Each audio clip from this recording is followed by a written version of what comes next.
Olá, pessoal!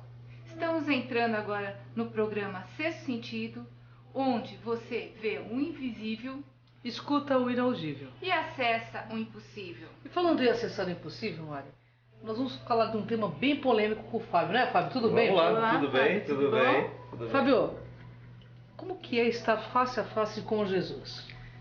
Bom, essa foi uma experiência daquelas que eu me meti a fazer, porque eu sempre achei que eu tinha vivido naquela época. Era uma intuição. Ao mesmo tempo, por outro lado, eu achava que talvez Jesus nem existisse. Tá. Aí, por uma dessas coisas da vida, me caiu um livro na mão de uma americana, contando que ela criou um método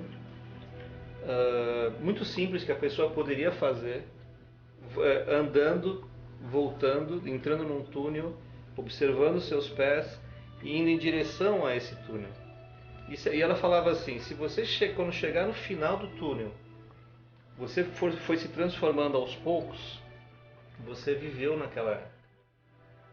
Se você chegar no final do túnel e tiver um buraco negro, preto, você não esteve lá.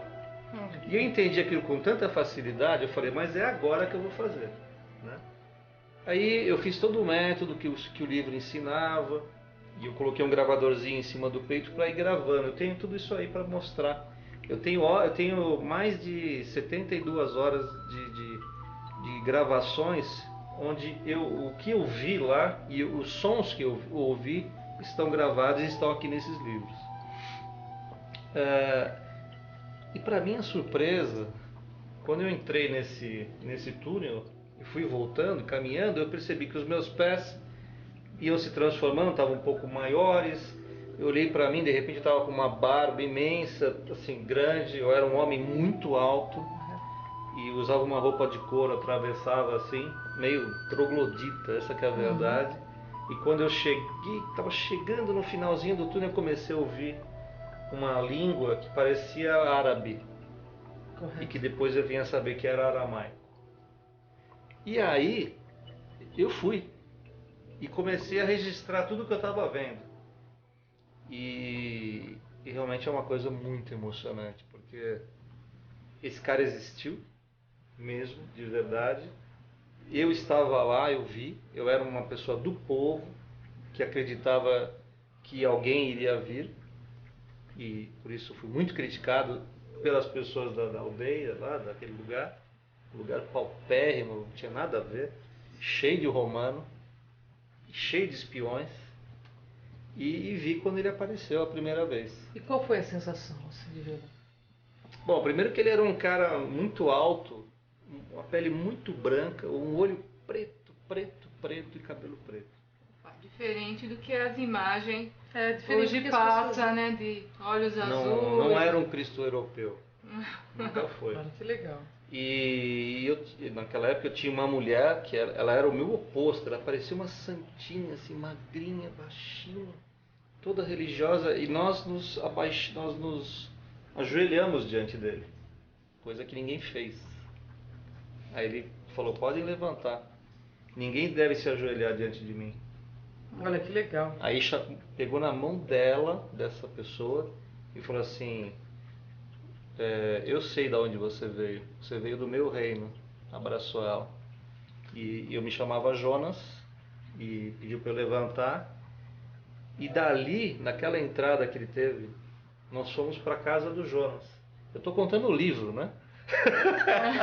E é esse aqui, né, Fábio? Peraí. Então, aqui, eu naquela época, isso foi em 2006, eu lancei na raça esse livro aqui. Eu mesmo produzi, eu mesmo coloquei para vender, ninguém deu a mínima bola. Depois, em 2007, uma editora, também fizemos um trabalho juntos. Esse livro está no mercado, vende até em supermercado. Uma edição muito bem feita, muito bem trabalhada. E no Clube de Autores também tem a versão atual com essa capa aqui. Porque quem quiser adquirir esse livro, qual que é o site? clubedeautores.com.br. Essa capa aqui tem uma história também. Eu estava sentado naquela mesa Sabe quando você olha assim, você vê a capa desenhada? Eu vi a capa. Eu falei, já sei a capa do livro que vai ser. Que era isso aqui. Exatamente isso aqui. Fábio, uma pergunta aí que eu acho que é bem pertinente. Você que teve essa vivência extrafísica com... Qual é a tua sensação? Ele era exatamente esse Jesus imposto pelas religiões ou não? Ele era muito melhor. Muito melhor. Eles mexeram muito nessa história. Ele era um cara... difícil de falar. Porque a gente conta, né? Fora da Bíblia, fala que ele era um homem político. Uhum. Né? E ele era esse homem político Não, realmente que queria transformar. Na verdade, hoje eu sei que ele era o enviado do todo. Ele era um dos 4 que vieram, né? Moisés, Noé. Eles eram da mesma dimensão, do mesmo planeta. E ele veio exatamente naquele lugar porque ali estava existindo um jugo reptiliano muito forte. Muito forte. Só que quando eu escrevi esse livro eu não sabia disso. Fiquei sabendo agora, né? Mas eu me emocionei aqui porque eu lembrei da energia dele. Imagino. E não tem jeito, você chora mesmo. Uma energia muito sublime, né? Ele era muito amigo e naquela vida eu fui muito próximo a ele. Dei uns safanões em muitos caras que queriam pegar ele, porque eu era muito grande. E a minha relação, eu não vou contar o livro, só vou contar que eu era o ferreiro da cidade. Então daí vocês Era pensem, forte, né? Era uma muito grande forte, dica, né? vocês pensem o que aconteceu depois. Mas foi muito triste por um lado, porque eu vi a crucificação dele e vi mais. Eu vi ele sendo retirado da cruz por um raio e eu tinha uma nave parada em cima da cruz. Então, na sua concepção, ele era um extraterrestre. Ele era mais. Os próprios uranianos falam assim, ele é mais do que um extraterrestre, ele é um criador de planetas. Olha só. Ele teve que fazer esse exercício de entrar dentro de um corpo para vir passar um recado. Certo. E você acha que ele sofreu algum acidente de percurso na época, então? Não, ele sabia... Aí que tá, hoje eu sei o que ele veio fazer aqui, o que eu vou falar, muita gente vai me xingar Mas não enfim. importa. Os uranianos dizem o seguinte, que ele veio para cá porque ele sabia que a cultura lagartiana estava naquela região. Quer dizer, a rainha reptiliana estava naquela região. E ele foi enfrentá-la de frente. Tipo assim, o todo me enviou aqui para dizer para você que isso precisa acabar. Isso vai acabar e a minha presença aqui vai ajudar a acabar com isso. Então, ele foi morto exatamente por quem? Por quem tinha o dragão no escudo, que eram os romanos. Certo. Tem alguma lógica isso, né? Tem. Só pode ter. Agora, uma pergunta que eu acho que também, fazendo esse link, há pouco tempo foi anunciado que naves viriam com Jesus Cristo a bordo. Pelo teu conhecimento, pelo teu estudo, pela tua pesquisa, pela tua vivência pessoal, o que você me diz? Não acredito nisso, porque isso é uma viagem, na minha opinião, uma viagem magistral. Porque as religiões falam que Jesus volta, né? Alguns autores, inclusive ufológicos, partem para esse caminho e eu acho que eles estão ignorando o seguinte: as informações que eu tenho, que Jesus muitas vezes já esteve aqui na forma de humano, de morador de rua, sabe? Com aquele jeitão humano e depois aquela pessoa que você bate o olho e depois a pessoa some, mais ou menos isso. Então esse negócio de ficar, a nave, ele vem, e eu acho isso muito ligado às religiões, eu não acredito nisso e sinceramente não é nem acreditar, eu sei que o processo não é esse. Entendi. Também pode ser assim, essa questão de Jesus voltar, que as pessoas dizem, no meu ponto de vista, Regis, assim, quando a humanidade assumir seus ensinamentos, né?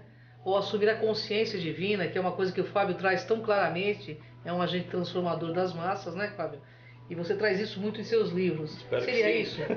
Seria isso? Você acha que ele vê, então, através do despertar consciencial de cada ser humano? Sem dúvida nenhuma. Seria uma consciência crística. Eu acho que aquele esforço que ele fez em estar num corpo humano, porque no livro, gozado de você ter falado isso, é legal.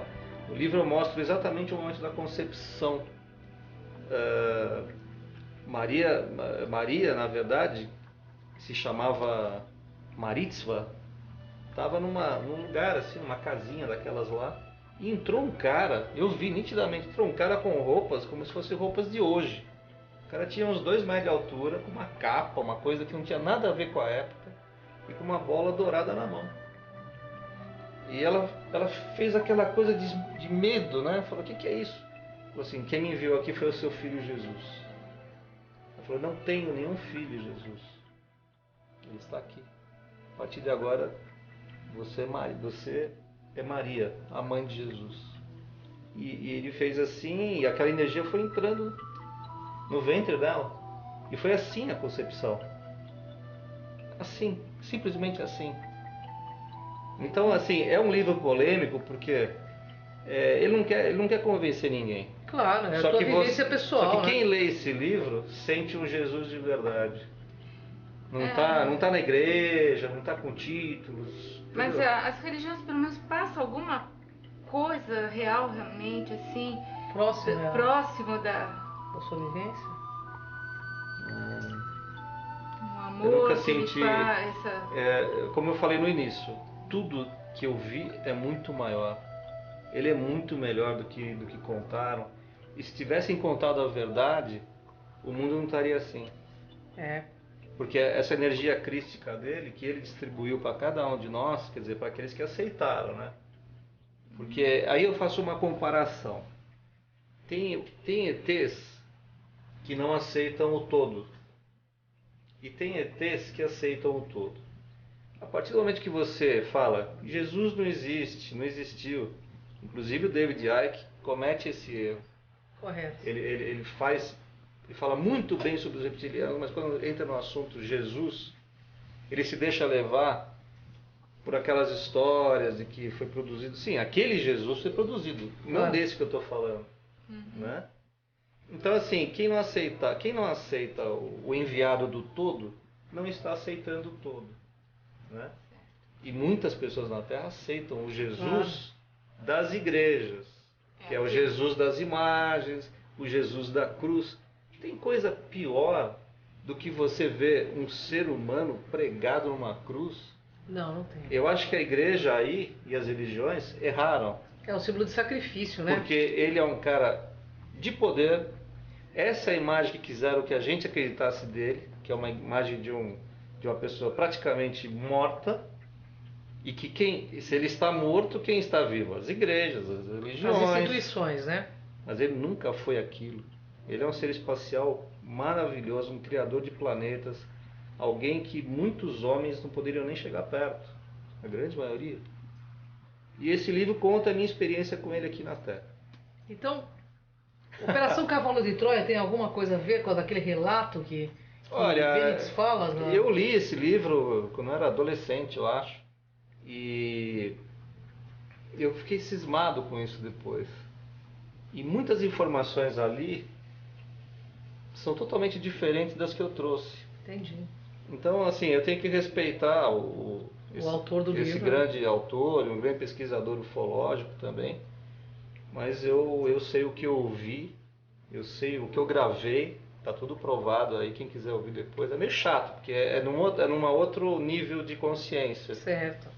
Então, mas é a tua experiência pessoal, né, Mário? Exatamente, isso que eu ia falar. Na tua experiência, é a sua verdade, né? E isso é difícil realmente passar para as pessoas acreditarem, porque fica no pessoal, né? Mas sabe o que eu percebo? Que Fábio Del Santoro não está preocupado se as pessoas vão ou não acreditar. Ele está aqui para fazer o trabalho dele.